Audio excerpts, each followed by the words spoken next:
Welcome everybody to our first of our new patch / the Three Kingdoms DLC testing videos, and I'm going to go through all of the new regional units and new civilizations and do my best to sort of uncover what makes them tick, break down all of their stats and interactions for you guys, and basically how are these going to be used in the various civilizations' armies, and what maps to use them on, etc, etc. Now, we don't really have access to these civs in multiplayer, but I am going to do my best in the editor to create some sort of realistic situation as to how you would use these in-game. Also, before I jump into this video, I do just want to quickly mention the drama video I posted yesterday, which absolutely blew up, and no, you guys had so many really good, insightful comments, even if they didn't agree with me or the general community vibe, so really appreciate all of the thoughtful responses there, and I did my best to read through all of them. Anyway, this video, it is all about the Fire Lancer. Now, these guys are already in the game right now with this patch because it is going to be available to 5 civilizations going forward. But right now, it is currently available to the Chinese, Vietnamese, and Koreans, all with Civ bonuses, and will soon be available to the Khitans and the Jurchens. So, what the heck is this unit? It is a pretty weird one. So the Fire Lancer is available to be trained in the barracks in the Castle Age, costs 40 wood and 50 gold, and it says here, gunpowder shock infantry that fires a short-ranged firearm before engaging in melee combat. Strong versus cavalry and buildings, weak versus militia line and archer units. So that's actually a pretty accurate description, but before anything else, the cost, this is the first wood and gold infantry unit. All other infantry units have costed food of some amount. So it really has the cost of an archer, which is already pretty unique. It is also a shock infantry, which means it takes bonus damage from swordsmen and not skirmishers like pikemen do. Because as we'll see going forward, this is essentially a fancy pikeman unit. And as I alluded to, every single civilization that has the Fire Lancer has some sort of associated bonus with it, so there are no real generic Fire Lancers. That said, let's just sort of break down the basic unit stats and figure out how exactly their attacks work. So right here we have an unupgraded Fire Lancer. You can see it has 65 HP, a charge attack, 8 with 2 in parentheses, which in AoE2 terminology basically means 3 attacks, because it's always the number in parentheses plus 1. Like Castle's 11 with 4 in parentheses means it fires 5 arrows, in case you didn't know. 1-0 armor, so 1 melee armor, 0 pierce armor, 0 plus 4 range, that's kind of interesting, as a reload time of 2 and a movement speed of 0.96. So 0.96, same movement speed as swordsmen now, as well as archers, skirmishers, and hand cannoneers, so pretty average movement speed. 2 is a bang average reload time for a unit. 65 HP is pretty normal. 8 attack is a little bit on the lower side, but of course it does have some special stuff going on with it. Now, like I said, it is a shock infantry, so it takes a lot of bonus damage from swordsmen and infantry unique units, but does not take any bonus damage from skirmishers. It does take bonus damage to infantry, so hand cannoneers and cataphracts are both very good against them. And they are also gunpowder units, so condottieri and winged hussars get some bonus damage there. Note that the 0 pierce armor means that even if they don't get any bonus damage, ranged units are generally speaking pretty decent here. As for upgrades that impact the unit, well, there's the Elite Fire Lancer upgrade. Duh. 650, 400, not that expensive, especially going from Castle to Imperial Age. You also have upgrades, you have Arson, Squires, and Gambesons even. Yes, Gambesons does affect this Fire Lancer. You can see Fire Lancers also get +1 pierce armor. And then they are affected by the Infantry Blacksmith upgrades, just like any other infantry unit. They're affected, of course, by Devotion and Faith. And then, of course, Conscription, and a myriad of other civilization bonuses that we will get to in a little bit. Now, as far as the attack goes, you got a lot going on here. This 8 number in the overlay, or the HUD, it refers to its regular attack, its pikeman attack. The gunpowder special attack is a little bit different, so let's just sort of put that aside for a moment. All these values here with the new, I don't know if it's extended tooltips, but it's a nice way that you can see all the different bonus values in the game. But so you can see here, with the regular spearman attack, you get +1 damage versus buildings, +5 versus cav, +4 versus ships, camels, fishing ships, and then 5 again versus elephants. So again, you see the general bonus damage profile is very similar to that of a pikeman, although the values are less extreme, as the Fire Lancer is it's a more well-rounded unit, but not quite the hard counter, right, that the pikemen line is. That 2 attack versus archers is courtesy of a Khitan team bonus, so that is not something that's for the Fire Lancer, it's just a Khitan plus Khitan ally sort of thing. And I'll get into all of those differences in just a moment. For what it's worth, the Elite upgrade gives you 20 more HP, so basically normal Castle to Imperial Age HP boost for an infantry, +1/+1 armor, so 2 melee armor, 1 pierce armor. You get 1 extra range for the special attack, and then attack speed and movement speed are the same. Basically, all of your bonus damage is also tripled, so they should scale a bit better into the Imperial Age, which we'll have to see from testing. So you can see, 15 attack versus cav, 12 versus ships, camels, fishing ships, and then another 15 versus elephants. It's basically tripling all of the bonus damage. Still, what the heck is this unit all about with the special attack? That's what I'm sure many of you are quite curious about. So right here, we have this unsuspecting enemy spearman. Now, the spearman doesn't take any bonus damage from the Fire Lancer, and it has 0/0 armor, so in theory, the special attack should be doing 8 damage, right? Well, if only life were that simple. So, as you can see right here, I click on the unit with the special attack off cooldown. Boom, it fires its little short-range firearm. Does a ton of damage, right? Well, not really. So you can see it deals 6 damage. There were 3 projectiles, and each deal 3 damage with low accuracy, and it is not blocked by armor, which we'll show off in a second. But what you can see here is that you have a clumped up group of units, and at that point, all of the projectiles are much more likely to hit. You can see here, 2 of the bullets hit this one, and 1 of them hit that spearman. As far as the regular damage goes, I mean, between volleys, it operates just like a regular infantry unit, and you can see here, just doing its normal infantry thing. But you can see here that that gunpowder attack is very inaccurate. Also, it will always attack on cooldown whenever it can. Which means that if you're just dealing, say, if you're fighting a cavalry unit, and you're dealing 13 damage, then you're actually getting a damage reduction every so often by using the gunpowder attack, which is a little bit weird, to be honest. Also, like the Coustelier, you cannot use the charge attack versus buildings, so that is just not something you can do with the unit. Alright, so I did go ahead and switch this the Saracens player to the Imperial Age, so you can see here it does have 2 pierce armor and 2 melee armor. And looks like all 3 projectiles hit, and you can see they still did the total of 9 damage because all 3 projectiles hit. So even with pierce armor, you're still dealing 3 damage with each bullet that is unblockable by armor. Now, for the Elite Fire Lancer, how are things different? Also, it's a 30-second charge time for both regular and Elite, just as a point of reference. So you do have that extra range, but it's still very inaccurate, and you can see here, it still only does 3 damage. The entire charge attack is the exact same between the regular and Elite Fire Lancer.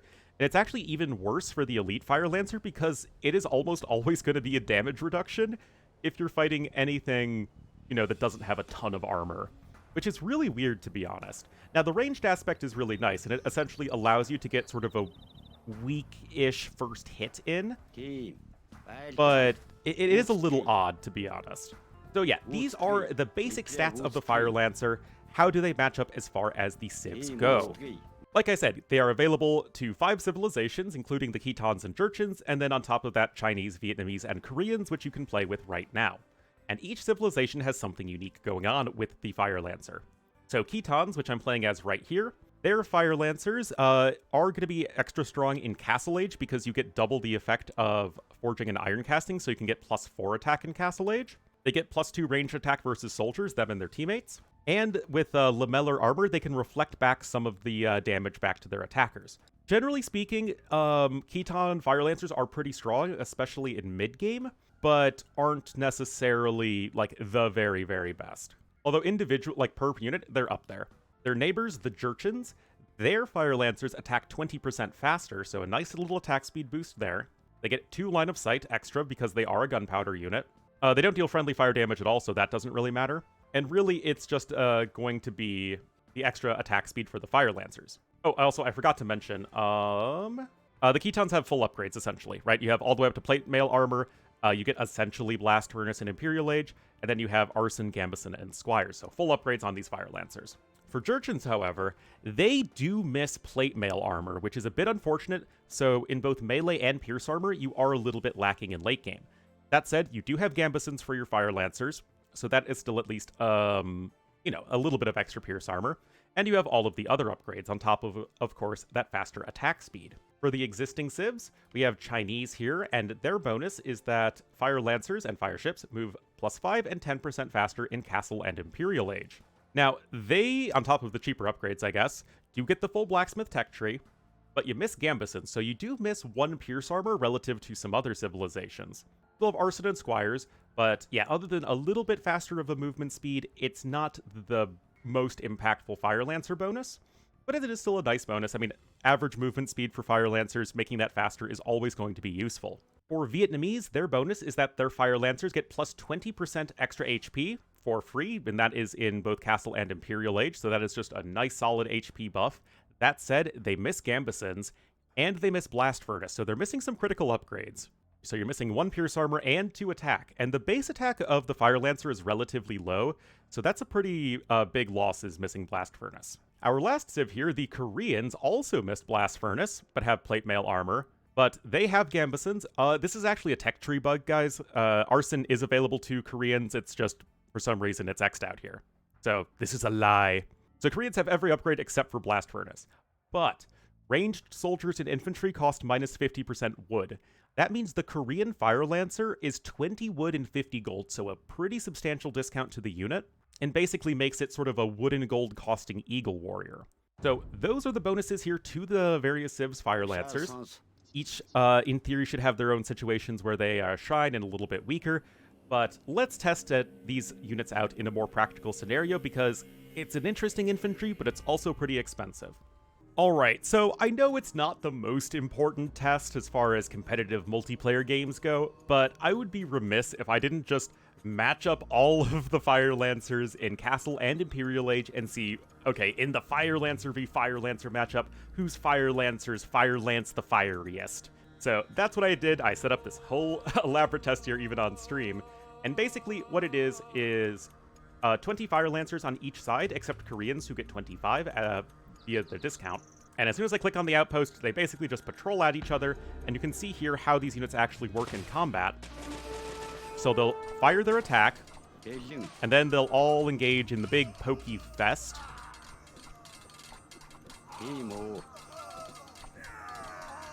And these are all post-Castle Age upgrades for everybody. And you can see here that in Castle Age, Khitans beat Jurchens pretty darn soundly. So to spare you from going through all of these at once, I'm just going to jump ahead to the part where I've conducted this test several times with each of these little matchups, and get back to you with the results. Alright, so I ran these tests a few times with each of the different matchups, and I mean, there is no scenario editor test that is going to be completely perfect for multiplayer, but this is about as good as we can get right now, and it should still give us a decent idea as to how these units are going to perform. With that said, the list, the rankings. Alright, as you can see here, it basically in Castle Age goes Koreans, and then Vietnamese / Khitans, then Jurchens, and then Chinese. So Koreans still need to have an asterisk next to them because it's basically a matter of, do you value cost efficiency or population efficiency? Because as far as cost efficiency goes, Koreans win pretty easily every single time because they just have the extra units. But population efficiency can matter in some situations in both Castle and Imperial Age, so it's really going to be just, unfortunately, one of those it depends moments. But yes, with cost efficiency adjusted for it, they always win. With population efficiency adjusted for it, they basically always lose or maybe tie Chinese. So that's just something to keep in mind. The other thing is that most of the tests were at least relatively one-sided, but depending on the situation, Vietnamese and Khitans can both win. Vietnamese won, again, in these generic tests a bit more often, so I'm going to give the edge to them in this situation, but yeah. It's pretty close there between Khitans and Vietnamese. Of course, Vietnamese get that 20% extra HP, and as far as melee goes, full upgrades. And then Khitans get the extra 2 attack and the little bit of porcupine damage with their unique tech. And then Chinese really just have 5% movement speed, so they didn't win any of their matchups, unless it was Koreans without the extra numbers, in which case it was basically even. So, how does this dynamic change, if at all, in a post-Imperial Age? Alright, so same exact tests, but everyone now has their post-imp upgrades. I will see you on the far side. Alrighty guys, the tests have been run again in the post-Imperial Age, and here are the results! Yeah, you can see they are actually a little bit different. Koreans, it's like an even bigger asterisk, because they missed Blast Furnace in Imperial Age. It's like, yeah, you still win super hard with the cost efficiency, but you're even worse when it comes to pop efficiency, as you lose to every other Fire Lancer. So with Koreans, it's really just, again, the cost efficiency versus pop efficiency question. Beyond that, Khitans generally performed second best with all of the upgrades. Relatively generic, but you also get that extra porcupine damage to help set you over the top a little bit. Jurchens got a bit of a bump with their faster attack speed and access to Blast Furnace, so you did miss one melee armor, but having Blast Furnace is really helpful. Chinese actually have that extra defense upgrade, but it turns out that the faster attack speed of Jurchens is a little bit better than the one extra melee armor and the faster movement speed. So Chinese, around 4th best in Imperial Age. And then Vietnamese had the biggest drop-off by far, as they really struggled to win any fight. It was like closest here versus the Jurchens, but Jurchens still came out on top more often than not. And it really seemed like just, even with that 20% extra HP, it actually puts you north of 100 HP. But missing Blast Furnace is just such a huge deal if you don't get an overwhelming numbers advantage like Koreans do. So, again, is this the most important test in the world? No, but is it one I know you guys wanted to see? Yes. I know you guys. Anyway, guys, let's switch over to some tests that actually matter. Alrighty, so practical testing time. Again, no test is going to be perfect, especially if it's only done in the scenario editor, but this is at least as close as we can reasonably do for a nice YouTube video. So, we have same setup as before, basically. We have 20 Fire Lancers. Red is Khitans, yellow is Jurchens, purple is Chinese, cyan is Koreans, and green is Vietnamese. And we're basically just going to, again, patrol them and test them against several different unit types. And this will be starting with Infantry with Castle Age upgrades. I know it says we're in Imperial Age, but if in the editor you select just Imperial Age and not Post-Imp, you basically get all Castle Age upgrades, but no Imperial Age upgrades. Pro tip. Chinese I had to adjust because if I put them in Imperial Age, then they'd have their Imperial Age movement speed bonus. Aha. So let's see how this goes. Now, starting with Swordsmen, this is roughly equal resources, so 25 Swordsmen to 20 Fire Lancers. This should literally be the Fire Lancers' worst matchup, as Swordsmen get a ton of bonus damage. So, the bullets essentially do at least a little bit in taking out some of the units. And the Khitans get their little porcupine effect, which is actually not maybe super insignificant when the units are dealing a lot of damage. But yeah, I mean, it's not that bad of a trade, but it's not great to say the least. This is supposed to be the counter unit, right? All right, Jurchens. Yeah, if anything, it's even more decisive against the Jurchens. Anyway, I'll see, just to keep the video from being too long, I'll see if there's anything too distinct with the rest of these fights. I was very surprised because the Vietnamese Fire Lancers won at first, and then I realized I accidentally still had Vietnamese in post-Imperial Age. Alright, so yeah, this is a lot more what I expected. Alright guys, moral of the story is, yeah, long swordsmen are very good against the Fire Lancers in the Castle Age, and I imagine it should be the same in Imp, but let's just double check. Alright, so maybe the reflect damage is going to be a little bit better for Khitans, again, because the champions deal so much damage, but yeah. Guys, if you're struggling against Fire Lancers, make Infantry. Let's see if this is any different for the other Civs. Yeah, so I'm going to go with no for the rest of the Fire Lancers versus Swordsmen. So yeah, this should literally be their worst matchup, guys, and, well, it is. It definitely is. So yeah, if you're getting countered by the Fire Lancers, definitely think about going Infantry. All right, pikemen. Equal resources in this case is going to be 30 versus 20, or 25 if you're Koreans.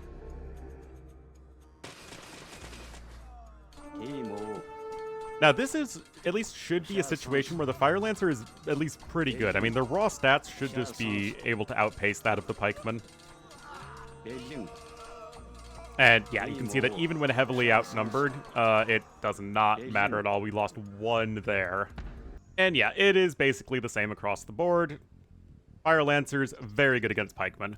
Alrighty, testing post-imp dynamics now. This should be looking pretty similar. Yep, same deal. Fire Lancers crush them to varying degrees. Yeah, looks mighty strong here for the Fire Lancers in this case.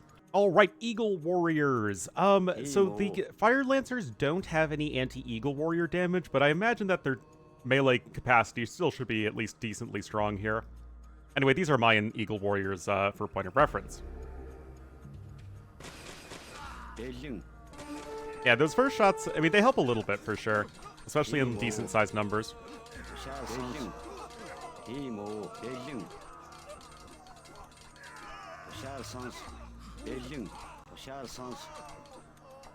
Yeah, despite no bonus damage being involved here, also it was 24 Eagles to 20 Fire Lancers, so slightly outnumbered. The Fire Lancers still come out on top.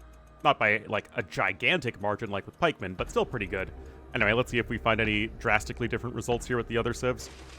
Yep, everybody else does quite well here as well. And let's see if Imp changes anything. Alright, so keep in mind that these are literally the best Eagle Warriors in the game, at least on average. The Mayan Elite Eagle Warriors. Ooh, the Eagles are doing okay. Interesting. Now, I wonder if this is a... Okay, so the Khitans lost, the Jurchens barely won, the Chinese won, Koreans won decisively, and it's at least pretty close over here. I mean, it's just a little bit of movement speed difference. Anyway, let's see if Aztecs are any different, or if it's just Mayans being silly. Alright, so Aztec Eagle Warriors are still very, very good with the extra attack, but generally speaking, not as good. Okay, so this seems to be more of a case of Mayan Eagle Warriors being silly. Because Incas are going to be performing the worst here anyway, so yeah. Really, the moral of that test is that El Dorado can overcome an otherwise very bad matchup, at least to some degree. Good to know, though. This is why we do these tests. Alright, moving on to archers, and any sort of archer-based test is going to be kind of difficult because micro being involved is so important. So we're just going to give this a go with Castle Age Crossbowmen here versus Castle Age Fire Lancers, see what happens, and then I'm going to try microing and see what difference that makes. Anyway, the Crossbowmen should be, in theory, doing pretty well here. Well, I guess it depends. I guess it depends. Alright, so obviously without micro, turns out that equal resources, the Fire Lancers do great, but let's try that again with micro. By the way, guys, pro scenario editor tip, if you do Control-Shift-F, and then the player number you want to go to, so in this case player 6, you will switch over to that player's perspective, so now I'm gray. Anyway, let's see what difference micro makes in a fairly restrained environment. I feel like stop micro is probably better here.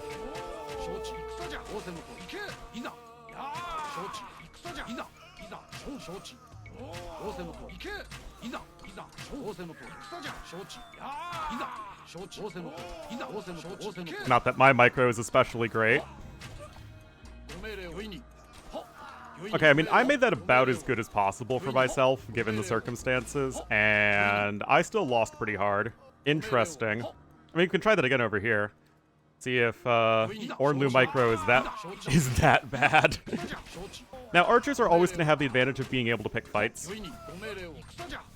So, I mean, that's still a very real thing, and archers retreating back to castles is still really powerful, but you can see that I thought this would be a lot better than this is kind of turning out to be. If I try and focus fire...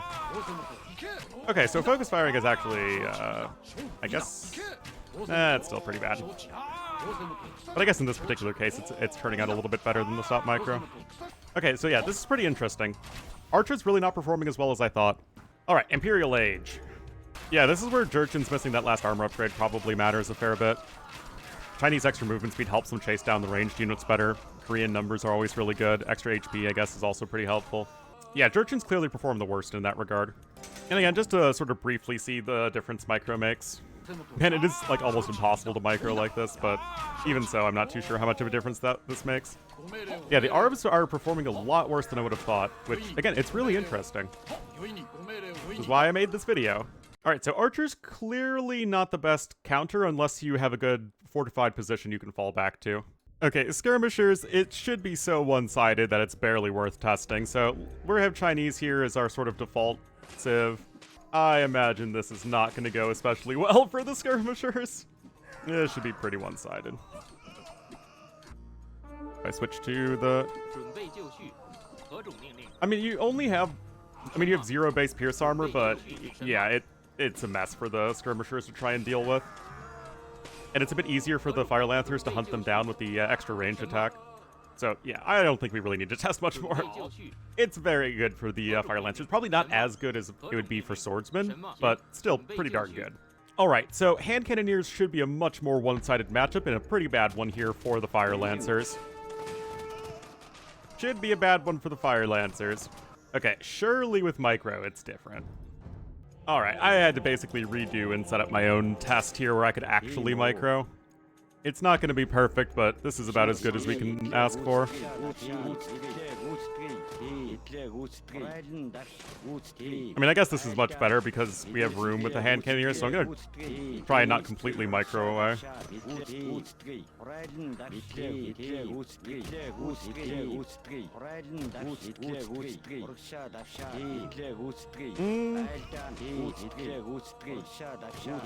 I mean, unless I have like a ton of room to work with.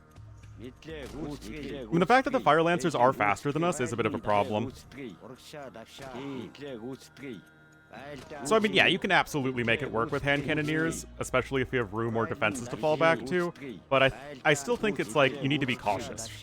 I think that's really the conclusion we can draw from this, is that it's going to be a little bit trickier to deal with than champions because of that ranged attack and the ability they have to just sort of get on top of you like that. I realized my lack of Micro ability is going to have a very similar problem here with Cav Archers. So, yeah, we swapped over to Saracens. They're the Japanese Khitons. And, yeah, we're just going to give this a go. This is with Castle Age upgrades, of course. So, I mean, like, if I have all the room in the world to Micro, at the end of the day, I'm a faster, more ranged unit. Obviously, the Fire Lancers will do super well if they get on top of the Cav Archers, but I mean, it's kind of hard to say with a unit like a Cav Archer, because it's, you know, it can really depend on the situation.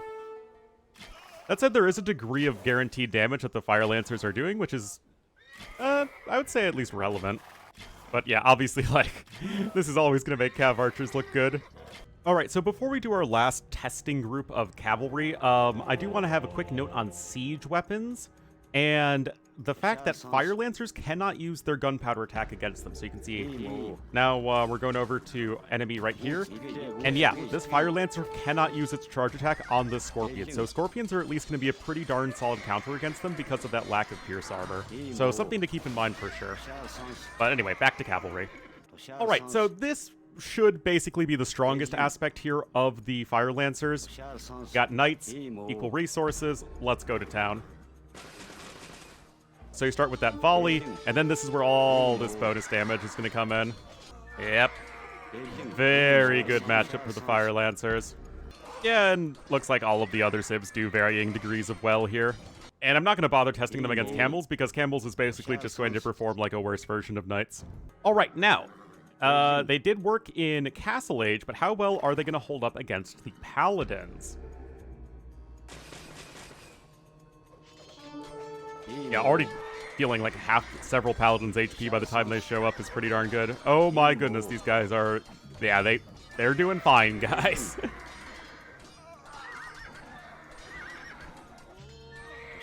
Yeah, that's pretty darn good. Yeah, it's, again, varying degrees of very, very good for all the Fire Lancers. Alright, our last unit test here should be a pretty fun one for the Fire Lancer, and that is going to be Light Cav. The Light Cav aren't even that much cheaper than the Fire Lancers, so they only get 22 to 20. But, yeah. Yeah, this is about as expected. Alright, last one here. Post-Imp versus Hussars. Oh, yeah, that's good. Oh, yeah, that's good. Okay, so closing thoughts here on the Fire Lancer. It's a good unit. It does feel like a swordsman pikeman hybrid that has that little gunpowdery twist to it, so it does fulfill that basic role well. As far as when to use it against any sort of trash unit they're going to do well against. Skirmishers the worst, Hussars the best. And then they're not that bad against archers, surprisingly. They're good against buildings for sure. They're going to be best countered by things like hand cannoneers, cav archers, and of course swordsmen. Swordsmen are going to be the big one. Also, siege in late game is going to be very good against it. Scorpion's going to be pretty solid, I imagine, as well. As for like which civ has the best fire lancer, honestly, it really seems like a fire lancer is a fire lancer, and there isn't that much daylight between all the different civs fire lancers. I mean, it's, you know, maybe Koreans might be the most efficient or Khitan's the strongest individually, but my safe bet is if you're in a situation where you want a fire lancer, make a fire lancer. Now, with all of the swordsmen running around the meta, that does make things a little bit more tricky for the fire lancer because they are really hard countered by them. Scorpions as well are also very common. So it's not like you can see these guys every single game. And if you're going for archers, going for fire lancers on top of that can be pretty difficult because they both cost the same resources. So I don't think this unit's overpowered or anything, but it is still going to be an interesting addition to the game, guys. And of course, let me know what you think of this unit in the comments.